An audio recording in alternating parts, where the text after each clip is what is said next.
এটা পড়েছিল, বলছে বিডিও সাহেব না এসডিও সাহেব রিটার্ন চেয়েছে, তাই এখান থেকে রিটার্ন যাচ্ছে। আমাদের প্রশ্ন, এই বাড়িতে স্টোরেজ কেন ছিল?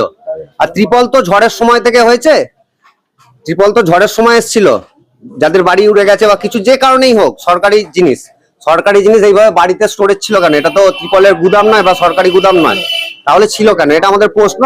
এখানে আপনি সিল দেখতে পারবেন, সিলে কি ডেট দেওয়া আছে বা গভর্নমেন্ট অফ, এটা নট ফর সেল এটা করা আছে। তারপরে এই বাড়িতে স্টোরেজ ছিল কিনা, কেন ছিল স্টোরেজ, সেটা নিয়ে আমাদের প্রশ্ন। আপনারা কিভাবে জানতে পারলেন, যেমন কিভাবে? আমাদের এখানে প্রত্যক্ষদর্শী খবর দিয়েছে যে এখানে ত্রিপল সরিয়ে দিচ্ছে, তাই আমরা এসেছি। এটা পূর্ণাঙ্গ দেখতে হবে না যে কি বিষয় আছে। বাড়িতে এত ত্রিপল কেন ছিল? সরকারি ত্রিপল বাড়িতে কেন ছিল? কোথায় নিয়ে যাওয়া হচ্ছিল? আপনি বলেন কোথায় ছিল? গাড়ি ভাড়া করে নিয়ে এসছেন, তো কোথায় নিয়ে যাওয়ার কথা? বিডিও অফিস যাওয়ার কথা বলছে, বিডিও অফিস যাবে এখান থেকে। একটা লেটার নিয়ে আসবেন যিনি গাড়ি ভাড়া করেছেন, আমরা দেখবো এবং ভিডিওকে অবশ্যই কোশ্চেন করবো যে স্টোরেজ রাখার জায়গাটা কি এখানটা?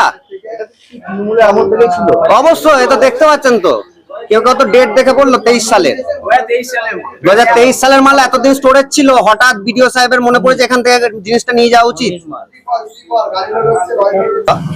এবার চারিদিকে আমরা ত্রিপল মগ, ঠিক আছে, সবকিছু চুরি করে বাড়িতে জমি রাখতে দেখেছি তো অনেককে।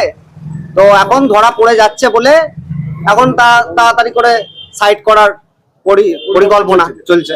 এবার সরকারি দপ্তরে এটাকে রিটার্ন চেয়েছে, সরকারি দপ্তরে এতদিন ছিল না কেন, সেটা তো আমাদের প্রশ্ন। এটা তো ডিস্ট্রিবিউট হয়নি, এর ভেতরে এখনো অনেক মাল আছে। এই তো সব একটা লরি যতক্ষণ এনেছে ত্রিপল আনতে, তাহলে কত ত্রিপল আছে আপনি ভাবুন।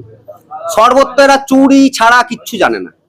Government use only, not for sale, ঠিক আছে।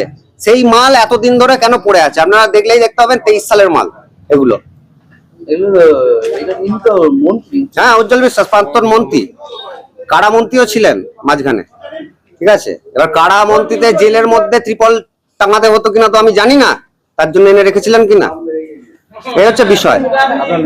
আমার নাম অনুপম চক্রবর্তী, কৃষ্ণনগর উত্তর মন্ডলের আমি এক্সিকিউটিভ মেম্বার, বিজেপি দল। আমাদের গাড়ি, হ্যাঁ আমার গাড়ি ধুবিলার থেকে ভাড়া করে নিয়ে আসলো, বললো বিডিও অফিসে মাল যাবে। আমার ধুবিলা বিডিও অফিস বললো অল্প কটা মাল আছে, কত ভাড়া নেবো, এ করে ভাড়া কন্ট্যাক্ট করে গাড়িটি নিয়ে আসলো। 2000 টাকা, 2000। কোথায় যাচ্ছিল? কতটা তা বলে, অল্প কটা মাল আছে। আমাকে বললো অল্প কটা মাল আছে, ভিডিও অফিসে নিয়ে যাবো। কামাল শেখ, সে হচ্ছিল ওখানকার কাজ করে, ভিডিওতে কাজ করে।